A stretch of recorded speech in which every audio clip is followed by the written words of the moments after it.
It was raining the day Emma lost her job. She clutched the pink slip in her trembling hands, trying to stay composed in front of the other employees who were packing up their things too. Her face was pale, her eyes hollow. The company had called it downsizing, but she knew better. She had given everything to that firm for 8 years, late nights, early mornings, weekends. But none of that mattered. They let her go without a second glance. She didn't even get to say goodbye to her boss. The man behind it all, Mr. Ethan Kane, the new CEO, who had replaced the kind-hearted founder just 2 months ago. She had only seen him from afar, never spoken to him directly. Rumors called him ruthless, heartless, brilliant, but cold. Emma didn't care about the gossip. All she knew was that her job was gone, and rent was due next week. At home, Emma broke the news to her daughter, Lily. Lily was only 6, but wise beyond her years. She didn't cry, though her big brown eyes glistened. Instead, she quietly went to her room and started drawing. Emma didn't ask what it was. She was too lost in her own thoughts, worrying about Bill's food, and how she'd tell their landlord they needed more time. Days passed. Emma applied for job after job, but heard nothing. She sold what she could: jewelry, the old TV, and picked up odd cleaning gigs just to keep food on the table. Lily, cheerful as ever, kept drawing puppies. She would cut them out, color them, and tape them to the fridge. "Why do you keep drawing dogs, sweetie?" Emma asked one evening, tired and aching from mopping floors at a diner. "Because if we had a puppy, you wouldn't be sad so much," Lily said, matter-of-factly. "And I'd have someone to hug when you go to work." Emma's throat tightened. She reached out and hugged Lily, holding her tightly. "We can't afford a puppy right now, baby." "I know," Lily whispered, but Lily didn't stop wishing. One Saturday morning, while Emma was out at a job interview, Lily saw a poster outside the corner grocery store. "Puppies for sale, loving home needed, visit Maple Street Shelter." She wrote down the address with a purple crayon on a napkin. Later that day, Emma was stuck at a late interview and wouldn't be back for hours. Lily, determined and innocent, folded the napkin, stuffed a few coins from her piggy bank into her tiny pocket, and began the walk to Maple Street Shelter. When she arrived, the staff let her inside, surprised but gentle. One of the volunteers kept her company while she looked at the puppies. One in particular, a fluffy golden brown pup with sleepy eyes, caught her attention. She crouched beside the crate, watching him wag his tail lazily. "That's Max," the volunteer said. "He's quiet. Most people pass him by." Lily reached through the bars and petted his nose. "He's perfect."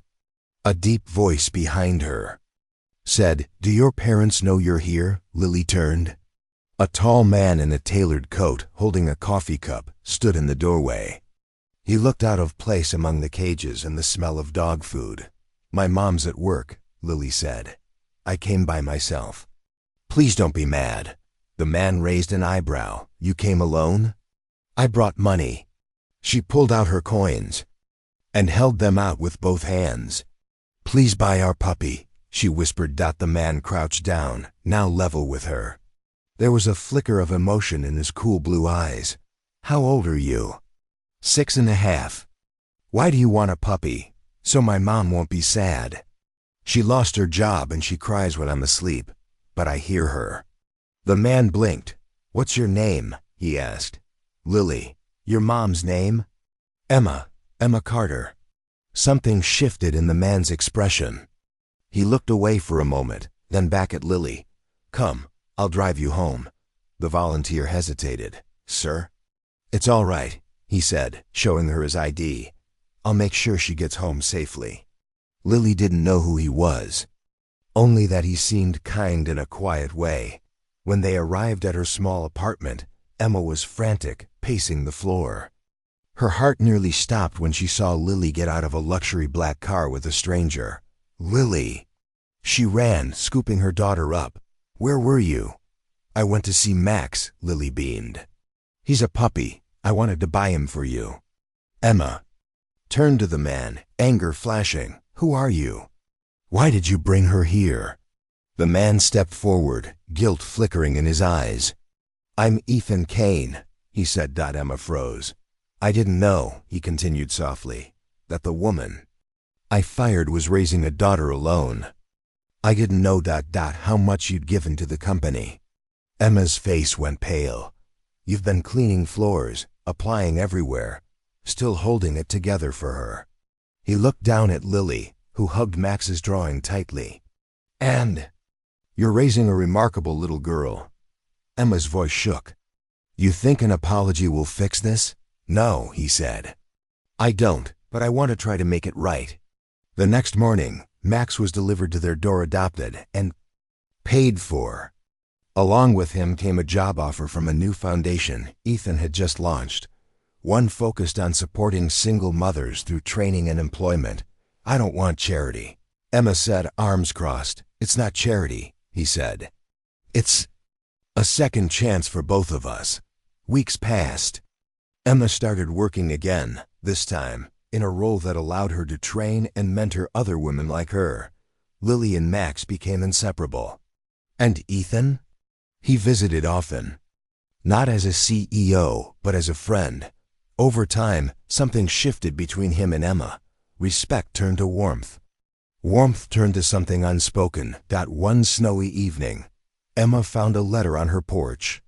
It was from Ethan. Sometimes life gives us wake-up calls disguised as mistakes. I never expected a little girl in a shelter to change how I see the world. But Lily did. You did. If you'll let me, I'd like to build something more with you. Emma stood in the snow, tears in her eyes, Max nudging her hand. Lily watching from the window with a hopeful smile. She didn't have all the answers. But she knew this.